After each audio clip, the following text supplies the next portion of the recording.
Okay, so why are we here today? We're going through the General Plan 2014 process. What is a general plan? If you've never been to any of our other workshops, considering this is only the second one, you may not be aware. So I'm going to just briefly go over some background of what is the general plan. What it is it's a policy document. It has goals and policies in it. It guides decision making, not only now, but 10 to 20 years out. It's an education tool. It allows the community to see the priorities that the community has set up and how those can take place. It's a legal mandate. We're required by state law every 10 years to update the general plan. And also we have a city charter mandate to do the same. Next, it's a perspective. It lets someone who's from outside the community know what the community is feeling in regards to development and the future of the city. And finally, it speaks to the quality of life issues. What do our folks here in Scottsdale think are important in regards to maintaining their quality of life and enhancing it? The general plan speaks to that also. What the general plan does not do is it's not a zoning document. It's not rigid or static. By state statute, it's required to be amendable over time. It's not a budget, has nothing to do with budget. It's not a specific master plan that only addresses one specific area. It's not that. It addresses the entirety of the city. And it's not a capital project. So again, it's a legal document, it's required by the state, it's required by our city charter, and establishes our vision. When I say our, the citizens' visions of what the community should be like in the next 10 to 20 years. It guides all aspects of the city, and it's implemented through recommendations and decisions from citizens like you and the private sector, boards and commissions, which you know we have 19, and the city council. So here are some of the state mandated requirements that are discussed in a general plan. You can see them all there on the left of your screen, and at the bottom are two new additional ones that we have to add in the 2014 process. They're energy and then neighborhood preservation and revitalization. And then we have three additional ones that make Scottsdale different from other communities in that the last time we did this in 2001, the community decided that in addition to the state required mandates, the citizens wanted to add elements that address character design, economic vitality, and community involvement. So again, it's state requirements that drive this process that we're in now. It's state requirements that set up what this document must address. And it's every 10 years, and as you can see, we had just gone over those elements that are included within it. Finally, out of that process, or culminating with that 2001 general plan process, was the inclusion of the 3 levels of planning that is expressed in the 2001 general plan. First is the general plan itself. It looks at the entirety of the city. It's like when you're flying into Sky Harbor and you're at 30,000 feet, you can see all of Scottsdale, which isn't easy, as you know, because we're long and narrow. That's what the general plan addresses, the entirety of the city. The next level down is our character area plans. And I'm looking at some very familiar faces around this room who've been involved in the downtown character area plan, the southern character area plan, and the greater air park character plan. And that's what this workshop will be directly addressing and what Don will be speaking about shortly.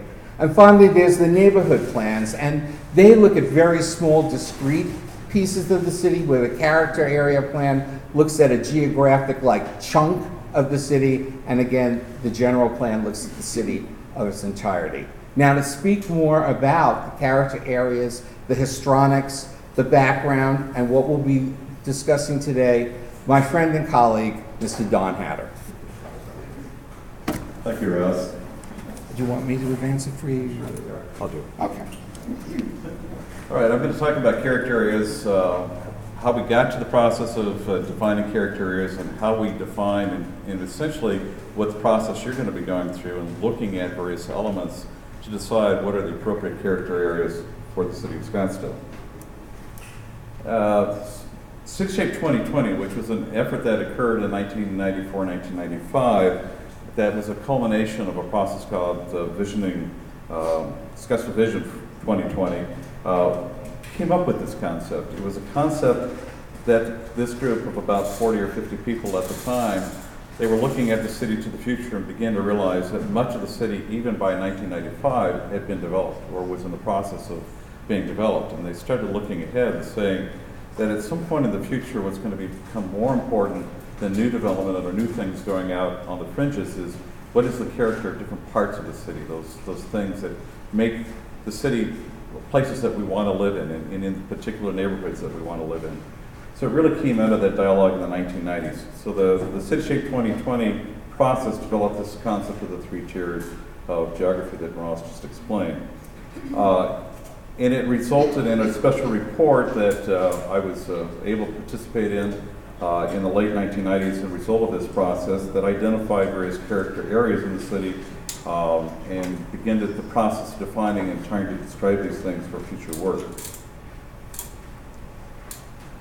Before the 2001 general plan was adopted, there were actually several character areas that had been established, some of them even prior to the City Shape 2020 process. One of them, Cactus Corridor, which is the area of Cactus along and south of Cactus Road, generally east of about 94th Street in the city. The Shade and E-Shape plans also adopted in the early 1990s.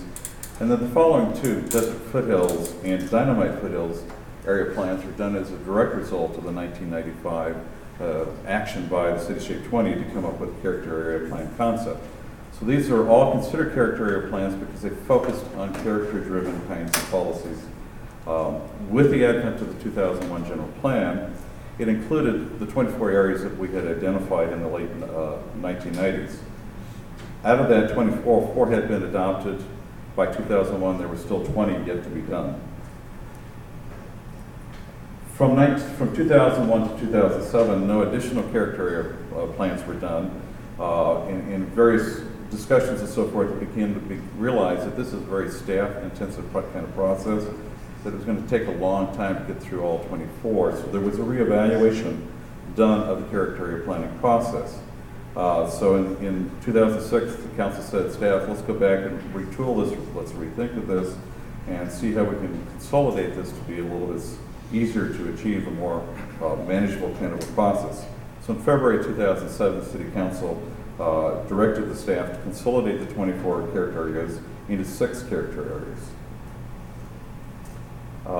This map basically defines those 6 character areas that were defined in that process. Out of this process, there were 3 character areas that have been adopted: the downtown plan, the Southern Scottsdale plan, and the Greater Airport area plan. So there are now 3 additional character area plans that have been adopted through the process that was established, through the geography and process that was established in 2007.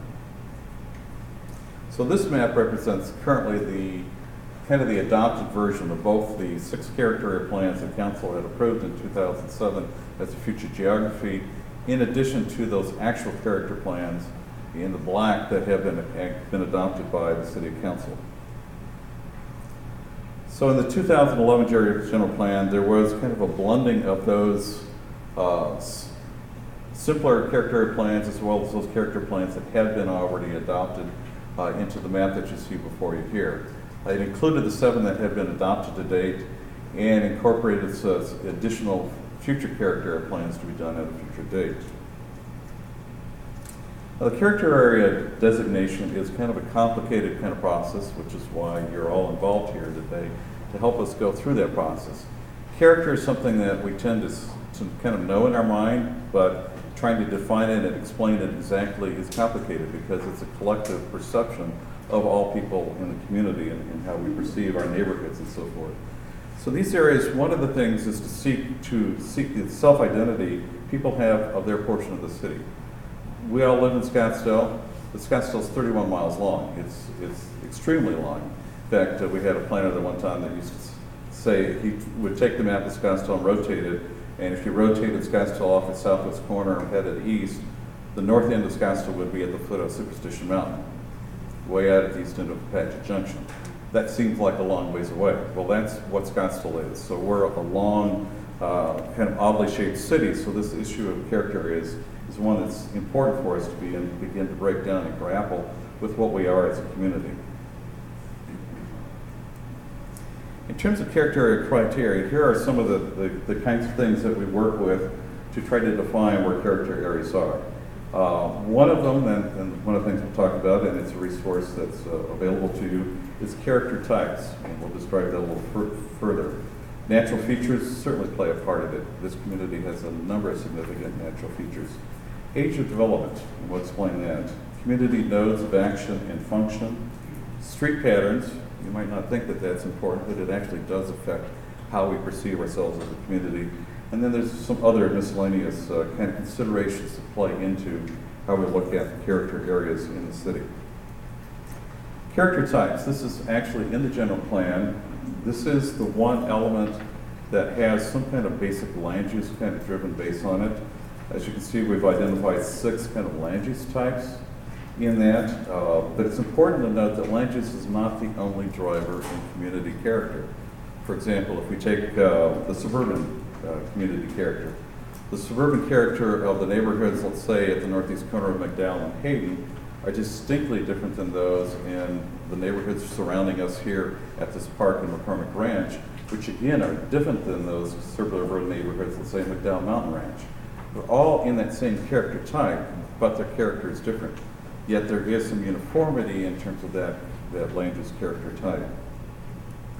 But there are other features, and in Scottsdale we tend to latch onto these things a lot. And these are just some of them.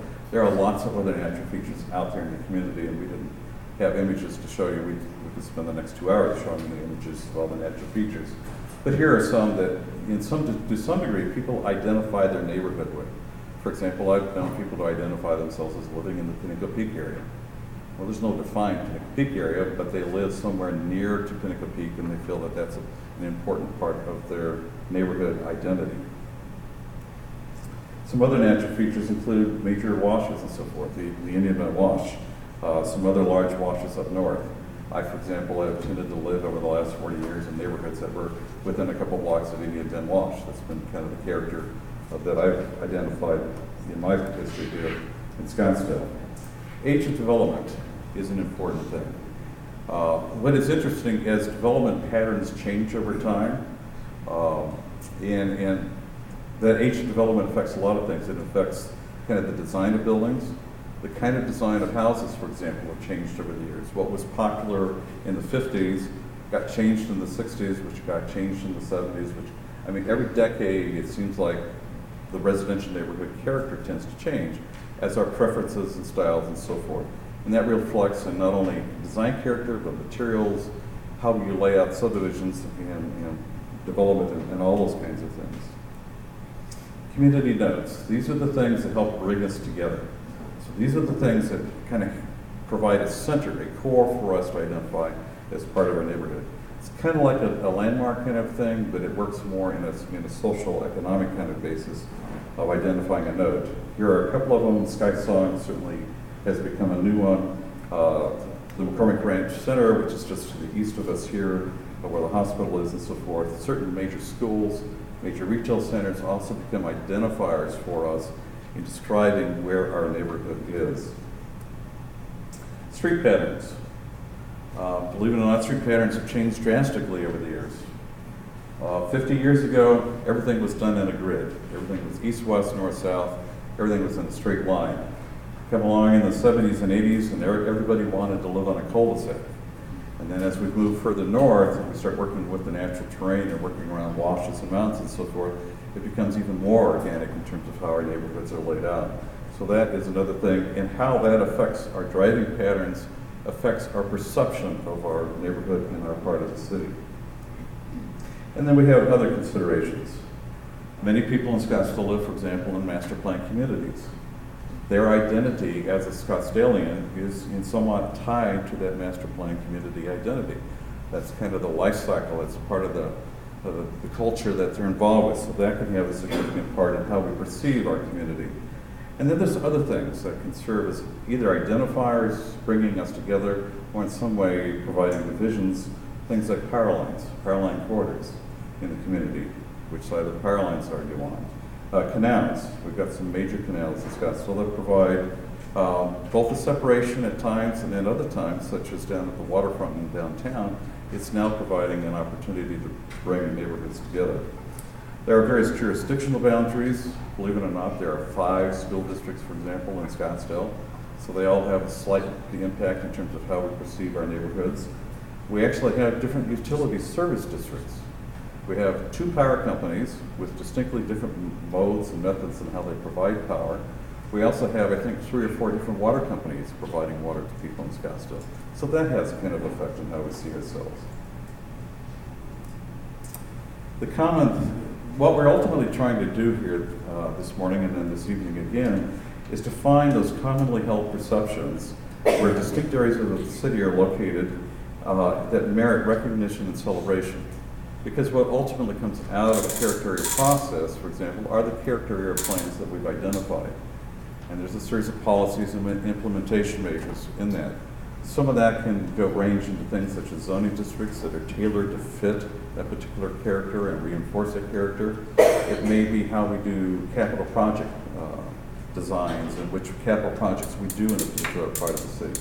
So it has an impact on a lot of decision-making aspects of how we operate as a city and as a community, and as we respond to those neighborhood concerns and issues. I'm going to turn it back over to Ross, who's going to talk a bit about how this process is going to unfold this morning. Thank you, Don. Okay, now this is the end of this great presentation. I can see all the smiling faces. You loved it. This is about the exercise, the next 4 slides. Could you turn around for a second and just look at your table? On that table is a map set, okay? So we're going to ask you to be in these small groups. We're going to have a discussion. The discussion is led by a facilitator, whether staff or consultant. There will also be a recorder at the table who will be recording what folks have to say in regards to their identification of character areas. We'll be writing that on flip charts. As you can see, they are around the room. We will also have a table assistant to help move some of the maps and stuff as you folks make decisions on how you're going to proceed with your individual map set. Okay? So, this is the actual mapping exercise, and it's what's sitting on the table in front of you. At the bottom is the base map, and it shows a lot of the natural features and landmarks, and you'll be using that to base a lot of your decisions upon. The next is the adopted character areas map, which Don had already discussed with you and is back on one of the boards. And I'm putting it here so you can see how we transferred it from the actual map onto one of the clear layers that you have in front of you. Okay? So that's part of that map set. And the following, map A, B, and C, are also part of that map set. And you'll see them, and the facilitator will go over briefly with you, again, what you can do with them. And finally, on the very top layer, which you may not be able to see at this point, is the actual layer that you're going to work on. This is where you're going to mark down any character areas that you identify. All right? Once that process is over, we're going to have each group report out their findings. And that will be done with the recorder and at least one group member. And that's basically the exercise after this point. So that's what we're going to be doing in our small groups. You're going to see that I need you sort of to spread out, that we have enough bodies, or members at each table. And we're going to take it from there. So we're wrapping up the presentation.